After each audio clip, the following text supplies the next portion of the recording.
How many did you say? Miss Rimmicky asked, her scale ridges raised high as she turned to look at Caden. I think I misheard you. You didn't. Caden chuckled, laying the last slice of pickle on his sandwich. You heard me correctly. Miss Rimmicky now furrowed her scale ridges, turning to look at the human standing beside her as they both made their lunch. 1,000 Rowans? That's absurd. I didn't believe you about the 200 Yorples either. Miss Rimmicky was a Zumra, a race of four-eyed draconic star citizens that were well known for their beauty, refined features, and strength. Miss Rimmicky's head fronds gave a wiggle as Caden ran a hand down her left hip. Come on, would I lie to you? Caden asked. Miss Rimmicky snorted. You lie to me all the time. You think I've forgotten the time you tried to make me believe that thigh-high socks were normal office attire? Or that baby oil is essential to human courting rituals? It felt essential at the time and you never complained. Caden said loftily, and didn't flinch when Miss Rimmicky thwacked him on the forehead with a slice of cheddar cheese. Miss Rimmicky left it there, stuck above his eyebrows as she continued making her third sandwich. Caden may be able to get away with one sandwich for lunch, but the Zumra needed a little more calories just to maintain their weight. Not to mention, Caden got rather upset if she got too thin. Where are they going to train all these people? The Rowan aren't even members of the Confederation. Why are they giving so many recruits? Miss Rimmicky asked. Caden shrugged again, still not removing the cheese, as he cuts his sandwich in half. Beats me. I only learned about it because some of the other engineers were yapping about it. They learned of it as soon as the ships docked to retrieve the Rowan, and it's spreading faster on the back channels than the official channels. Well, I'm pretty sure I know where they're going to send all the Yorple. Miss Rimmicky mused, licking her mayonnaise spoon clean with a pop of her full lips. Mayonnaise had been a subtle surprise to the citizens of the stars. For a spreadable sauce, no one had ever thought of mixing egg yolks and oils in such a way. It also had something to do with the earthen chicken eggs, as they appeared to be the only egg that could create the odd, tangy, creamy spread. There had been a minor issue with the Orgur consuming 60% of all exported mayonnaise products, and egg consumption was so high that even humans with apartments kept a small coop, selling the eggs for a fine price. What makes you say that?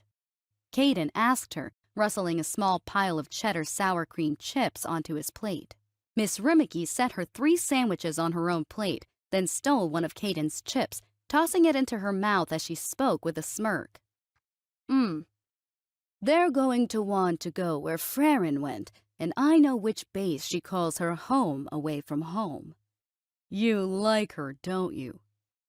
Caden asked with a smile, picking up another chip and waggling it at her. As Miss Rimmicky opened her mouth, Caden placed the chip on her tongue. This isn't the first time I've heard you say her name, and you have yet to say it with a frown.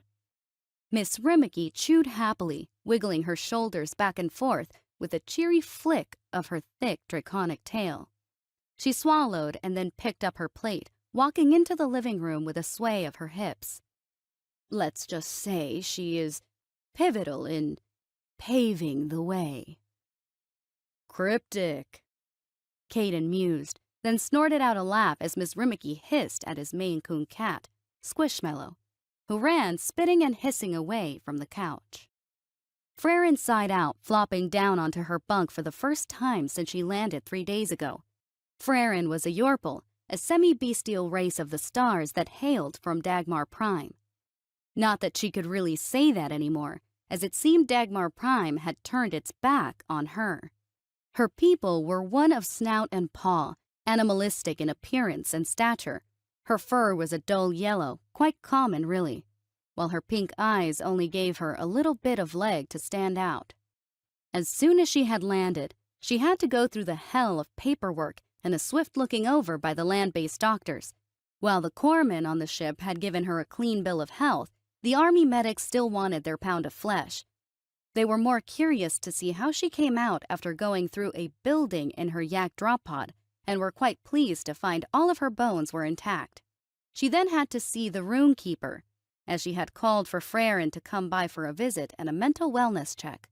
The rune keeper, Captain Loria, was overly thorough in Frerin's opinion, and it made her suspicious as to what was going on. Then Sergeant Mackey picked her up from Captain Loria right on time, and her suspicions only grew after that. Sergeant Mackey was tight-lipped the entire ride in his truck, and they promptly got out when they had arrived at the uniform supply DRC. "Sergeant, what is going on?" Frerin said, turning her head slightly to eye the human man. "Why am I at uniform supply? I have plenty of uniforms. All of us do." Sergeant Mackey put his aviators back on, then donned his patrol cap. "You are missing one." "I am not," Frerin said defiantly. "All of my uniforms are waiting for me at my room." "Not this one," Sergeant Mackey murmured, then snapped his fingers at her as he started to walk. "Let's go, Corporal. Time's a-wastin'." Frerin rumbled an annoyed growl in her throat, but got into place beside Sergeant Mackey, her ears pinned back as she looked around at the building. When they got inside, he hooked a hard left towards the training section, and Frerin's booted paws skittered to a stop. "Whoa! Hold on now!" Frerin shouted, jabbing a finger towards the sign. "Training? I'm not training anybody." Sergeant Mackey slowly came to a stop, putting his hands in his pockets with an annoyed roll of the head as he turned. "Yes, you are." "I don't want to train new privates," Frerin wailed, sagging at the shoulders. "I want to be on the Bass. Training cycles take months, and that means I'll be on this planet for months.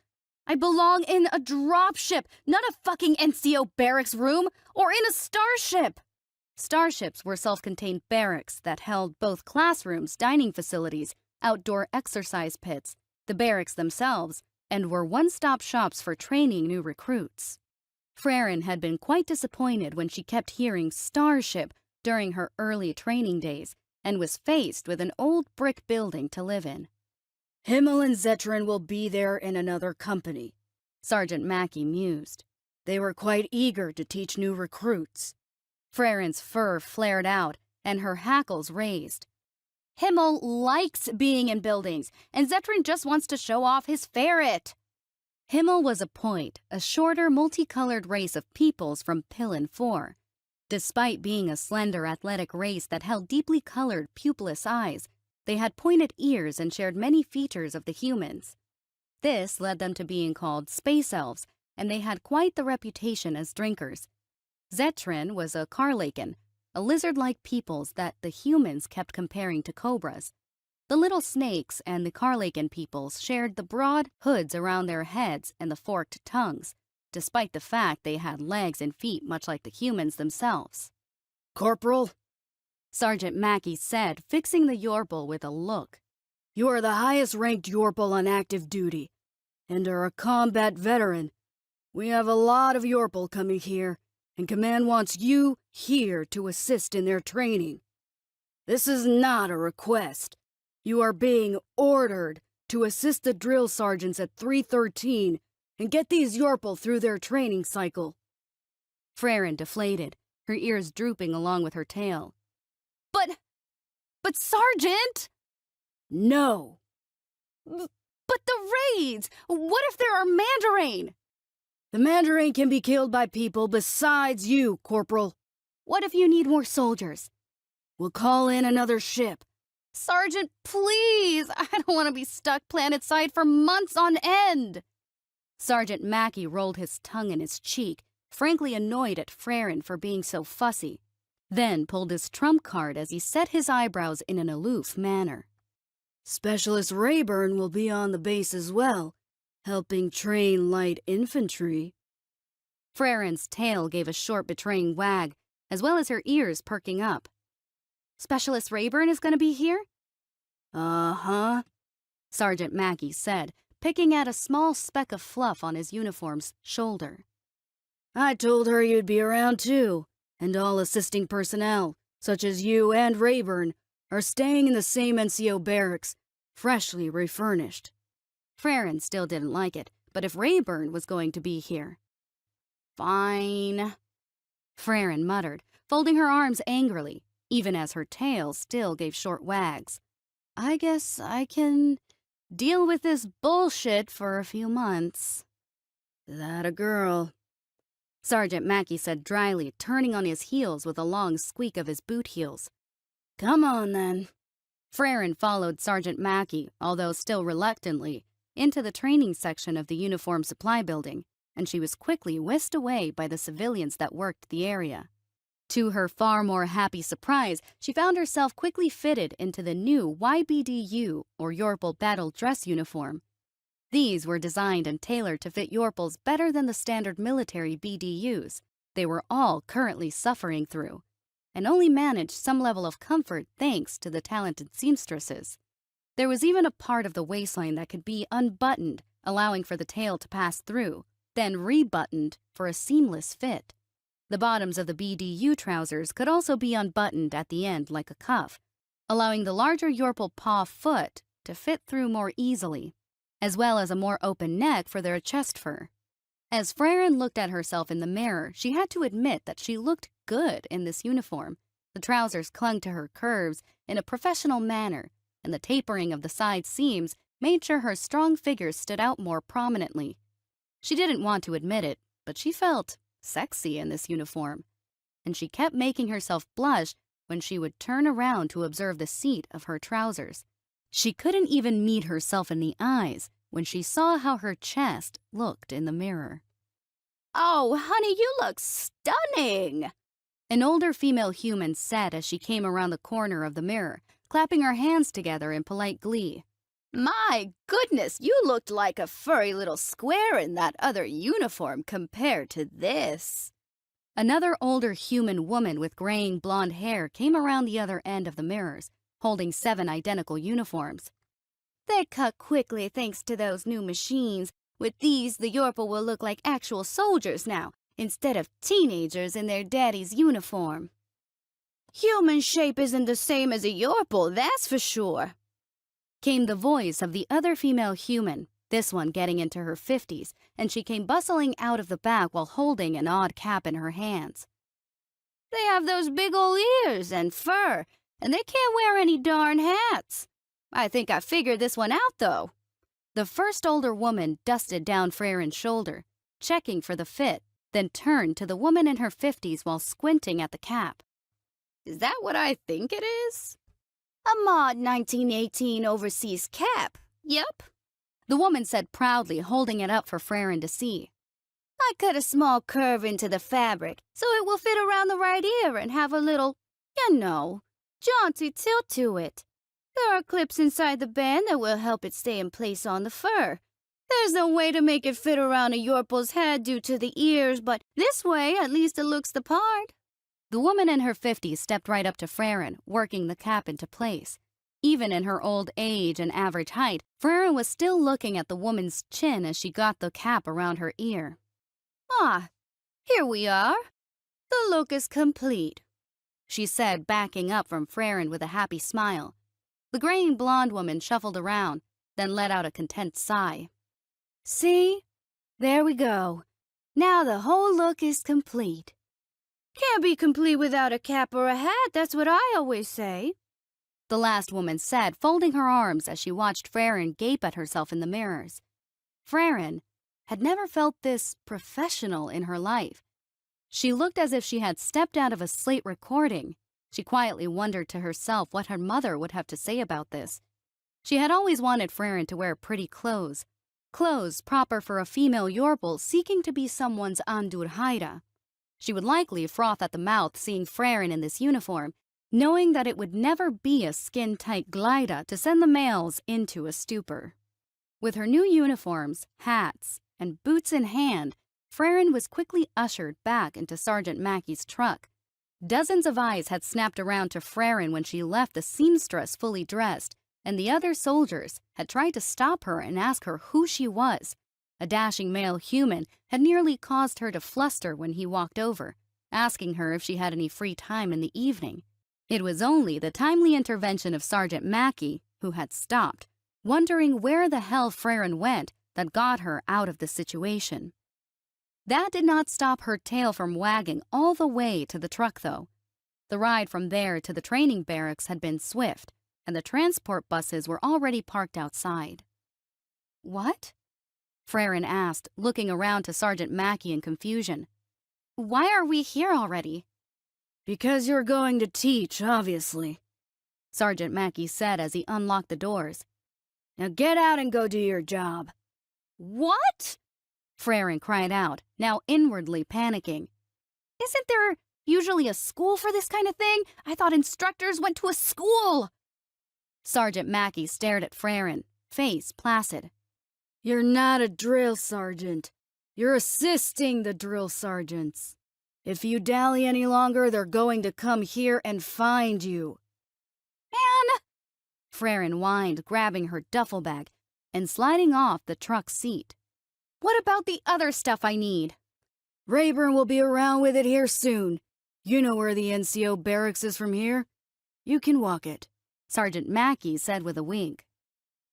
Freren's tail wagged, which made Sergeant Mackey grin, and she quietly cursed the rogue appendage. As the truck pulled away, Freren turned around and faced the starship. The buses blocked a lot of the view, but she could hear the shark attack happening in the workout pit.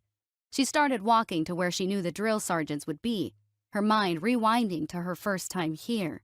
She had barely gotten a handle on Earth gravity when she was dumped out of the bus, running out of it while holding all her bags.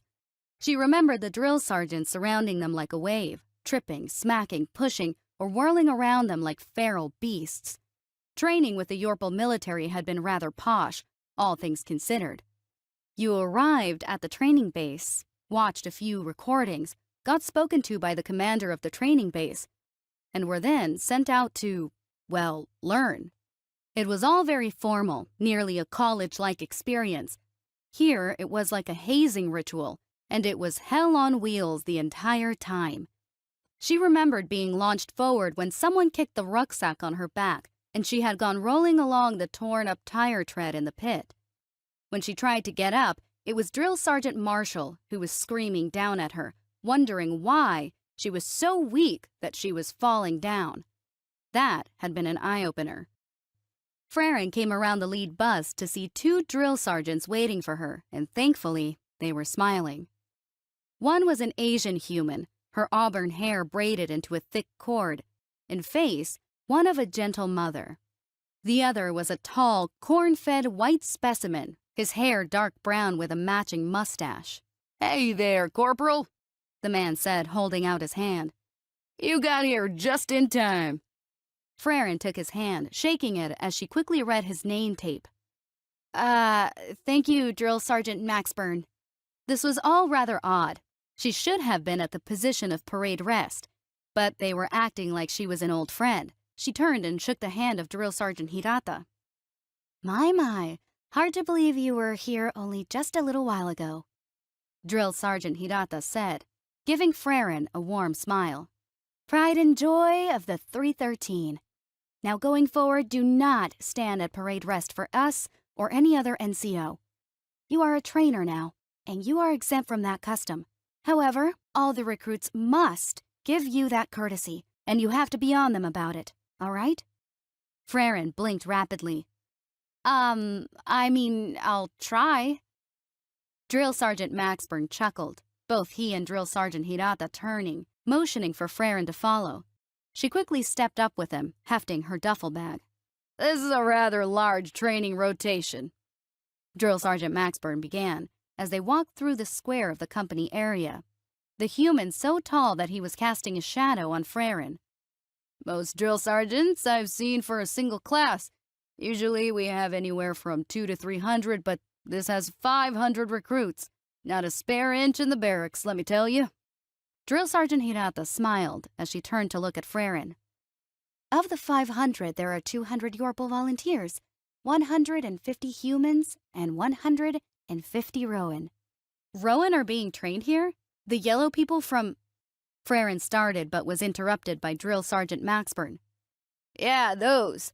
They're being trained all over the States and a few over in Europe," Drill Sergeant Maxburn murmured.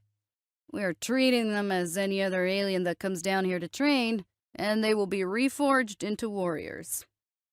Drill Sergeant Hirata turned to Frerin, pointing to a spot by a pillar. Go ahead and stand there. We're nearly done with the hazing. They'll complete their first objective together, and when we are calling out the names of the drill sergeants, we'll do the trainers right after. You're the only one we're naming at the moment, so when you hear your name, walk out towards that podium there. She pointed to a place where the captain of the starship was getting ready, along with a bored-looking lieutenant who kept checking his watch. "All right, I'll be there," Frerin said, then watched the two drill sergeants walk off. As she was standing there, she had a sudden thought on how she should walk out there. Should she be loose, professional? Should she walk out there like a killer, putting fear into the other Yorpal? She had killed people, after all, so it's not like the walk wouldn't fit.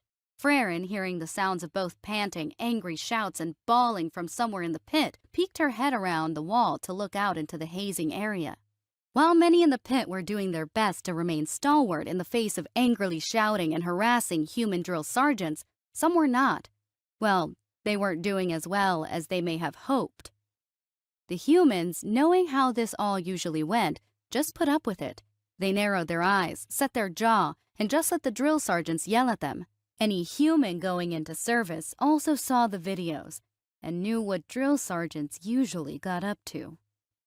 The Yorpals were doing their best to be stoic. Their pinned ears and tucked tails told Frerin that they were afraid, but they were determined as well. All of these Yorpal were Kahwai, renegade Yorpals that were seen as lesser in the eyes of proper Yorpals on their home planet. It was forbidden to join the human military after the first Yorpals had done so, since none of them came back to the Yorpal military. Once a Yorpal went Kahwai, there was very little chance of them ever going back to Dagmar Prime and being treated normally. Then there were the Rowan. Frerin hissed painfully through her teeth as she watched a female Rowan fall to the ground, crying and trying to cover herself with her bags to avoid the drill sergeants. The Rowan were a far more peaceful people, and this was going to be the biggest shock to their lives since the Mandarin landed on their planet. The stronger males and females were doing their best to match the humans, but the weaker males and females were making a real show out of all of this. They cried, cowered, or trembled in the formation, but at least they didn't run. She did like the Rowan, though. They were a cute little race of the stars. Their large, wide ears made her think of the Prill, but they had full heads of hair and were more human-like in their builds. If anything, they were just yellow, big-eared humans with curly hair. If humans were weak, frail, and prone to being winded by stairs. Frerin watched them fumble through their first objective. It was a classic, laying down a canteen belt and arranging them so they were all going the same way, and laid out in the same fashion as the others. The humans were quick, as were the Yorpal.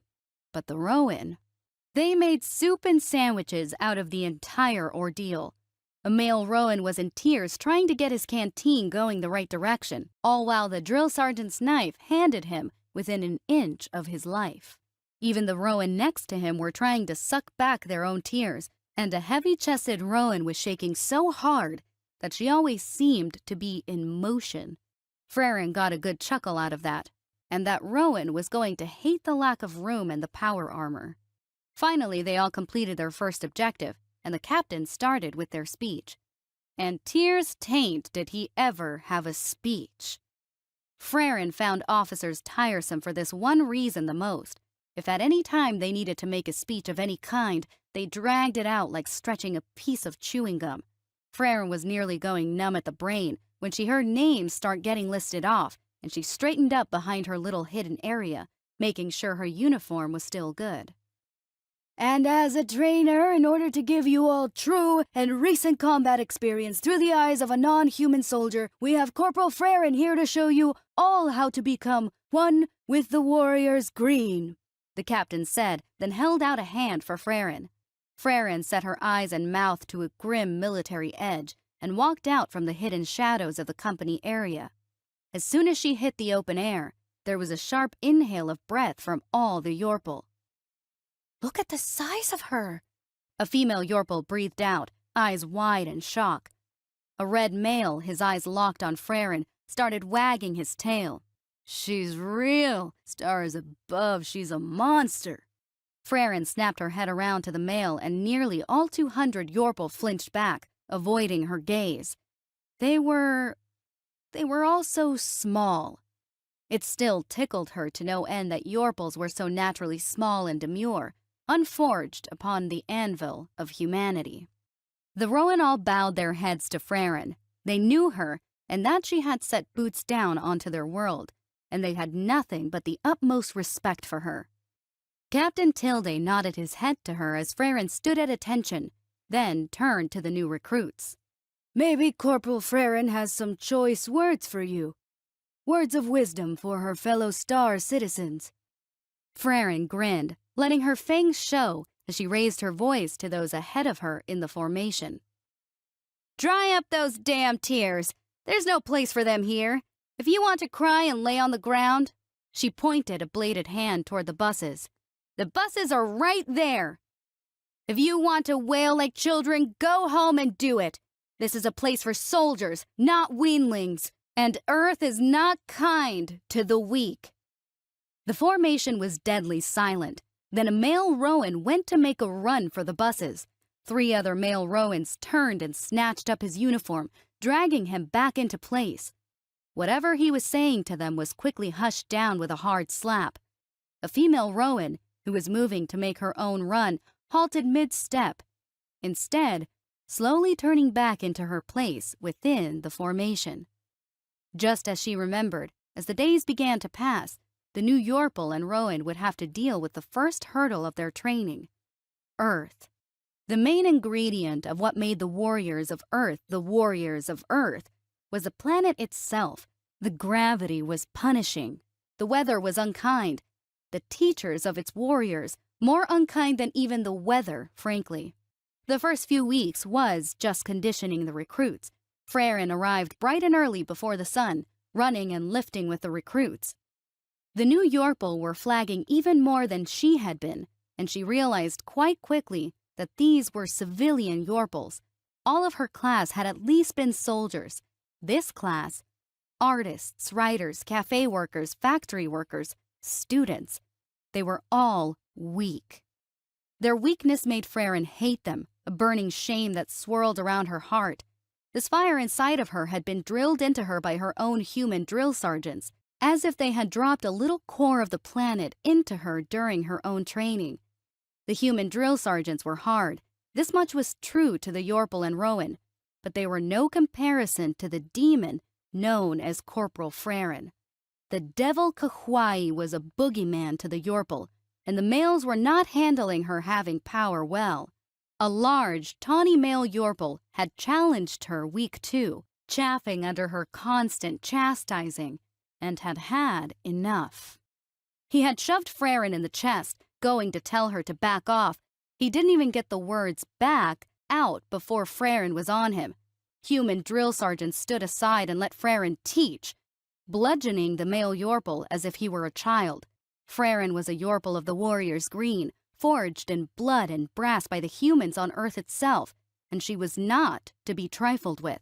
A second blue male Yorpal thought it was a fluke, and both he and 2 other male Yorpal tried to ambush Freren in order to put her back in her place. These civilian Yorpal were still running off of Yorpal cultural norms. Freren knew this, but they were also going to learn how things worked here, in this particular military. The human drill sergeants did nothing here as well, merely making a ring for Freren to teach in. They themselves already had to thump down a few of the human recruits who got a little too much steam in their pipes, and this was all part of the modern American military process. The Rowans stared on in awe with the other sore civilian Yorpals as Freren decimated them as a group.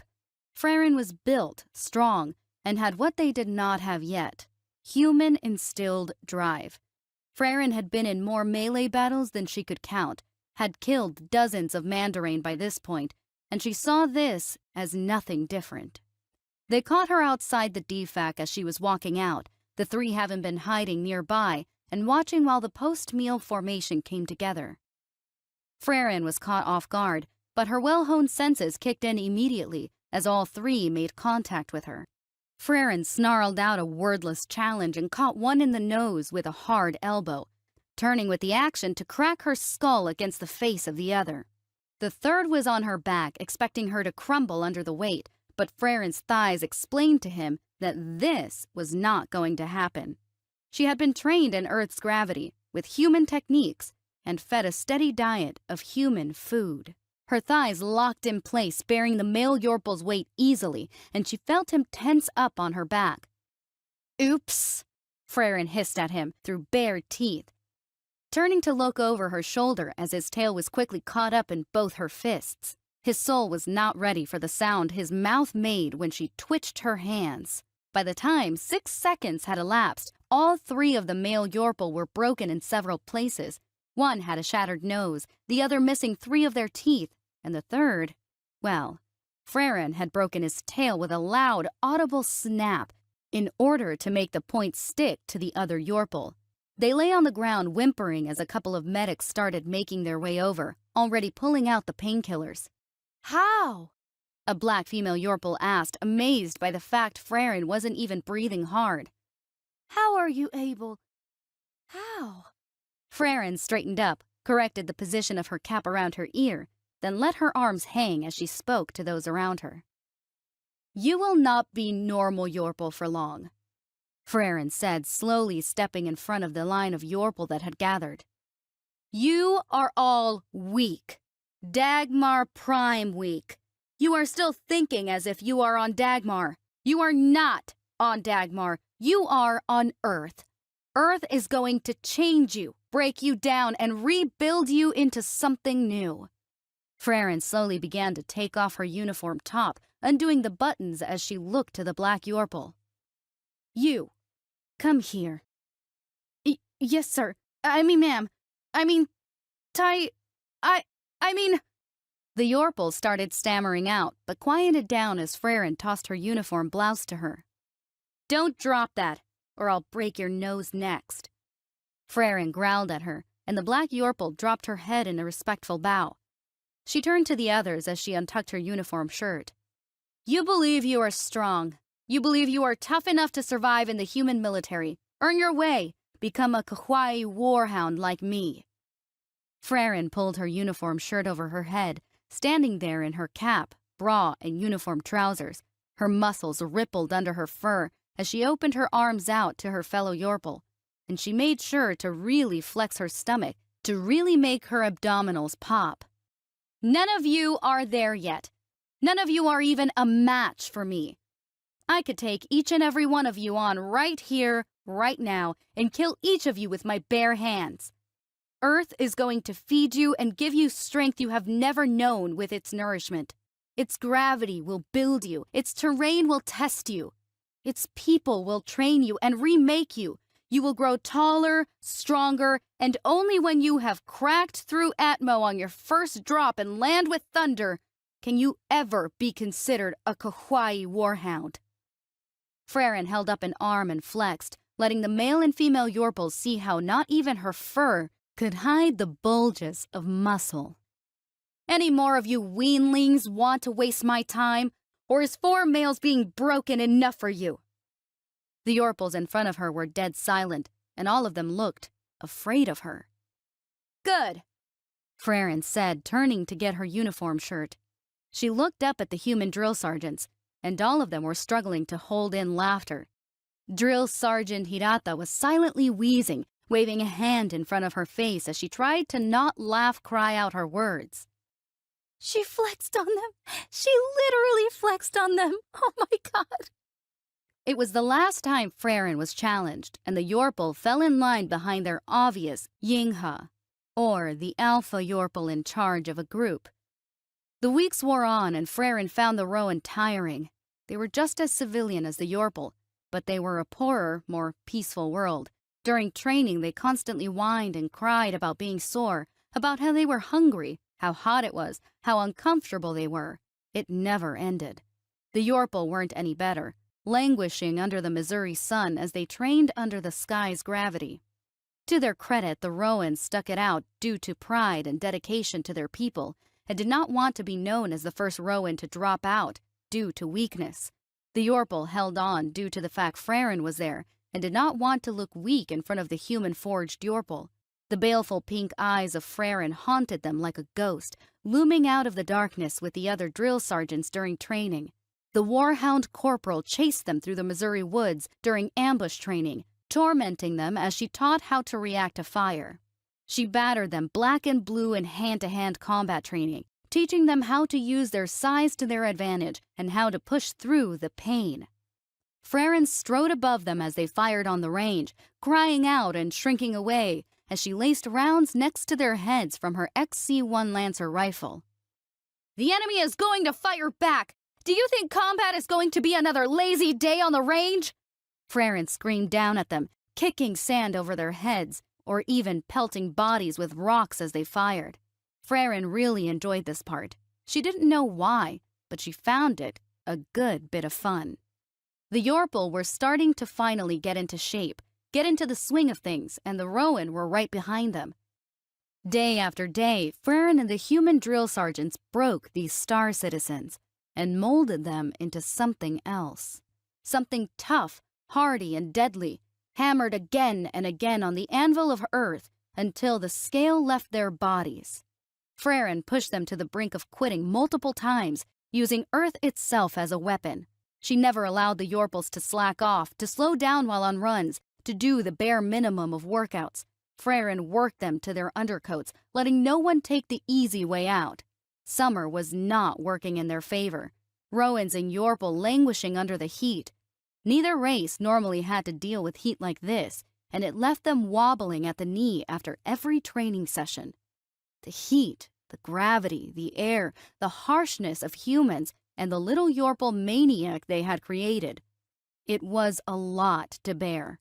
On top of that, they had rough gravel roads to march on, rolling grasslands they had to low crawl through, pelting rainstorms that tried to drown them even as they stood, and wind so strong it threatened to rip their very souls away.